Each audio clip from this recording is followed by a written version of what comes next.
नमस्कार, मैं शिवानी रतूड़ी, आर्यभट्ट टाइम्स में आपका स्वागत है। नेशनल हेराल्ड केस को लेकर कांग्रेस ने बीजेपी और केंद्र सरकार पर बड़ा हमला बोला है।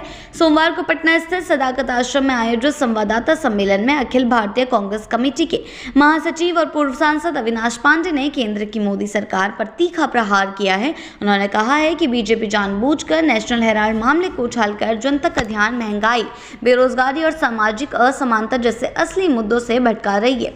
अविनाश पांडे ने स्पष्ट रूप से कहा है कि प्रवर्तन निदेशालय द्वारा कांग्रेस संसदीय दल की अध्यक्ष सोनिया गांधी और विपक्ष के नेता राहुल गांधी के खिलाफ आरोप पत्र दाखिल करना राजनीतिक प्रतिशोध का हिस्सा है। उनका आरोप है कि केंद्र सरकार देश की आज़ादी की विरासत और लोकतांत्रिक संस्थाओं को कमजोर करने पर तुली हुई है। उन्होंने कहा है कि नेशनल हेराल्ड अखबार की स्थापना 1937 में देश की स्वतंत्रता संग्राम के दौरान हुई थी और यह महज एक अखबार नहीं बल्कि आज़ादी के आंदोलन का प्रतीक रहा है।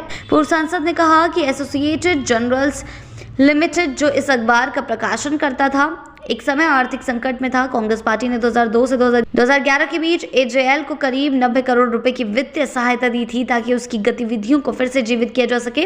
इसके बाद एक गैर लाभकारी संस्था यंग इंडियन लिमिटेड के माध्यम से इस कर्ज को इक्विटी में बदल दिया गया। पांडे ने जोर देकर कहा कि इस प्रक्रिया में किसी निदेशक या शेयर धारक को व्यक्तिगत आर्थिक लाभ नहीं मिला और पूरा लेन देन कानूनी और पारदर्शी ढंग से हुआ। उन्होंने ईडी पर सवाल उठाते हुए कहा है कि उसके मामलों में सजा की दर केवल 1% है और 98% मामले विपक्षी नेताओं के खिलाफ ही दर्ज किए जाते हैं। इससे साफ है कि ईडी को राजनीतिक हथियार के रूप में इस्तेमाल किया जा रहा है। पांडे ने कहा है कि यह सरकार लोकतंत्र को कमजोर करने की दिशा में लगातार कदम उठा रही है।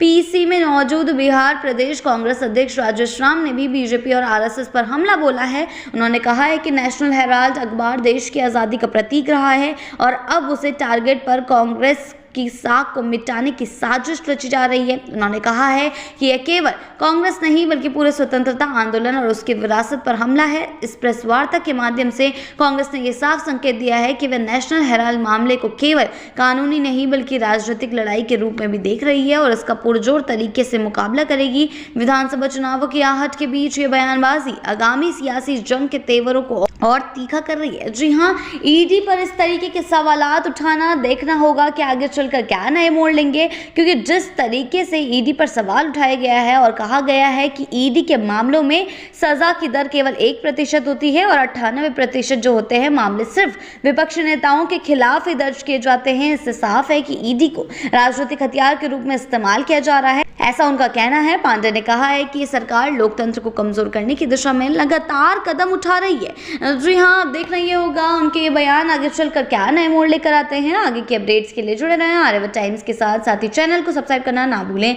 और हमारी फेसबुक और वेबसाइट के साथ भी जरूर जुड़े।